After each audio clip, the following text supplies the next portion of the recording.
جب کوئی ہمارے ساتھ برا کرتا ہے تو جو چیز بندے کے اندر سب سے پہلے پیدا ہوتی ہے وہ یہ ہے کہ میں اسے ایسا مزہ چکھاؤں کہ یہ دوبارہ مجھ سے تو کیا کسی اور کے ساتھ برا کرنے کا سوچ بھی نہ سکے، پھر چاہے ہمارے پاس بدلہ لینے کی پاور ہو یا نہ ہو، لیکن جذبہ ہر کسی کا یہی ہوتا ہے۔ یہ طریقہ بھی ٹھیک ہے، لیکن ایک طریقہ قرآن مجید میں اللہ تعالیٰ بھی بتاتے ہیں۔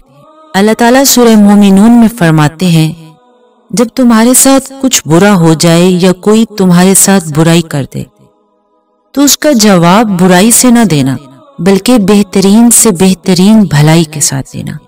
ہم کہتے ہیں یا الہی یہ کیسے ہو سکتا ہے، اس نے تو میرا سب کچھ تباہ کر دیا، مجھے کہیں کا نہیں چھوڑا، اور میں اس کے ساتھ بھلائی کیسے کر دوں؟ ایسے نہیں ہو سکتا، ایسا کوئی کر ہی نہیں سکتا۔ ٹھیک ہے، واقعی ایسا ہر کوئی نہیں کر سکتا۔ اگر آپ چاہتے ہیں کہ آپ کی زندگی کے معاملات آپ کے اپنے ہاتھ میں رہیں تو پھر آپ برے کے ساتھ برا ہی کریں۔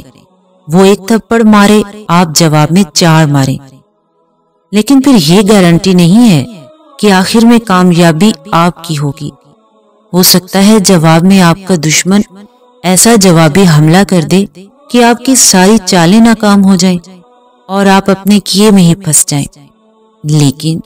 لیکن اگر آپ وہ راستہ اختیار کریں گے جو اللہ تعالیٰ نے بتایا ہے، پھر آپ کا معاملہ آپ کا نہیں اللہ تعالیٰ کے ہاتھ میں آ جائے گا، کیونکہ آپ نے اللہ تعالیٰ کی اطاعت کرتے ہوئے برائی کا جواب اچھائی نہیں بلکہ بہترین اچھائی سے دیا ہے۔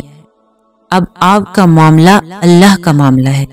اب گارنٹی ہے کہ جیت آپ کی ہوگی، اس کی نہیں جس نے آپ کے ساتھ برا کیا ہے، کیونکہ آپ کا مددگار اللہ ہوگا، اور جس کا مددگار اللہ ہو جائے اسے کسی اور شے کی ضرورت ہی نہیں رہتی۔ اور پھر اللہ تعالیٰ فرماتے ہیں کہ لوگوں کی باتوں کا خیال نہ کرنا، وہ تو ایسا ہی کہتے ہیں کہ برے کے ساتھ برا کرو، سزا دو تاکہ وہ دوبارہ جرأت نہ کر سکے۔ اللہ تعالیٰ فرماتے ہیں لوگوں کو چھوڑو، میں جانتا ہوں کہ لوگ کیا کہتے ہیں، انہیں کیا پتا کیا اچھا ہے کیا برا۔ آگے سورہ مومنون میں اللہ تعالیٰ فرماتے ہیں کہ یہ کام مشکل بہت ہے، برائی کا جواب بہترین اچھائی سے دینا۔ وضاحت کرتے ہوئے اللہ تعالیٰ نے یہ طریقہ بھی بتایا ہے کہ تم یہ مشکل کام کرو کیسے۔ اللہ تعالیٰ فرماتے ہیں کہ تمہارے اندر شیطان وسوسہ ڈالے گا کہ غلط کر رہے ہو، کمزور ہو جاؤ گے۔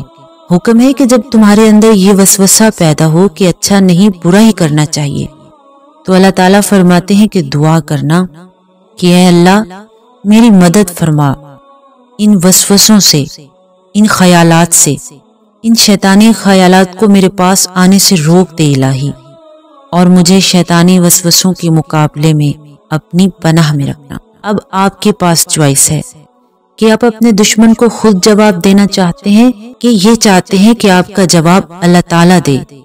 جو راستہ بھی آپ کو بہتر لگتا ہے وہ اختیار کر لیں۔